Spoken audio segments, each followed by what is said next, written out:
संध्या के समय जब राजा दशरथ आनंद के साथ कैकेयी के महल में गए, मानो साक्षात स्नेह ही शरीर धारण कर निष्ठुरता के पास गया हो।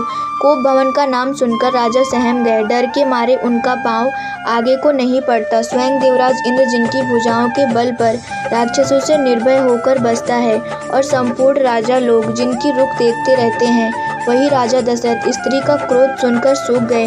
कामदेव का प्रताप और महिमा तो देखिए, जो त्रिशूल, वज्र और तलवार आदि की चोट अपने अंगों पर सहने वाले हैं, वो रतिनाथ कामदेव के पुष्प बाणों से मारे गए। राजा डरते डरते अपनी प्यारी कैकेयी के पास गए। उसकी दशा देखकर उन्हें बड़ा ही दुख हुआ। कैकेयी जमीन पर पड़ी है, पुराना मोटा कपड़ा पहने हुए हैं, शरीर के नाना आभूषणों को उतारकर फेंक दिया है। उस दुर्बुद्धि कैकेयी को यह कुवेश्ता बुरा वेश कैसी फब रही है, मानो भावी विधवापन की सूचना दे रही हो। राजा उसके पास जाकर कोमल वाणी से बोले, हे प्राण प्रिय, किस लिए रूठी हो? हे रानी, किस लिए रूठी हो? यह कहकर राजा उसे हाथों से स्पर्श करते हैं तो वह उनके हाथों को झटक कर हटा देती है और ऐसे देखती है मानो क्रोध में भरी हुई नागिन क्रूर दृष्टि से देख रही हो। दोनों वरदानों की वासनाएं उस नागिन की 2 जीभें हैं और दोनों वरदान दांत हैं।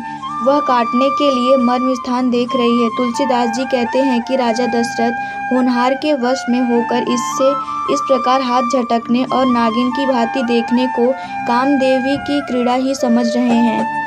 राजा बार बार कह रहे हैं, हे सम्मुखी, हे सुलोचनी, हे कोकिल बैनी, हे गजगामिनी, मुझे अपने क्रोध का कारण तो सुना।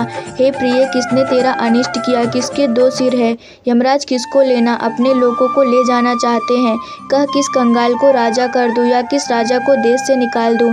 तेरा शत्रु अमर देवता भी हो तो मैं उसे भी मार सकता हूँ। बेचारे कीड़े मकोड़े सरीखे नर नारी तो क्या ही चीज हैं। हे सुंदरी, तू तो मेरा स्वभाव जानती ही है कि मेरा मन सदा तेरे मुख रूपी चंद्रमा का चकोर है। हे प्रिय, मेरी प्रजा, कुटुंबी, सर्वस्व संपत्ति, पुत्र, यहाँ तक कि मेरे प्राण भी, ये सब तेरे वश में अधीन है। यदि मैं तुझसे कुछ कपट करके कहता हूँ तो हे भामिनी, मुझे 100 बार राम की सौगंध है, तू हंसकर प्रसन्नता पूर्वक अपनी मनचाही बात मांग ले और अपने मनोहर अंगों को आभूषणों से सजा। मौका बेमौका तो मन में विचार कर देख। हे प्रिय, जल्दी इस बुरे भेष को त्याग दे। यह सुनकर और मन में राम जी की बड़ी सौगंधों को विचार कर मंदबुद्धि कैकेयी हंसती हुई उठी और गहने पहनने लगी, मानो कोई भिलनी मृग को देखकर फंदा तैयार कर रही हो।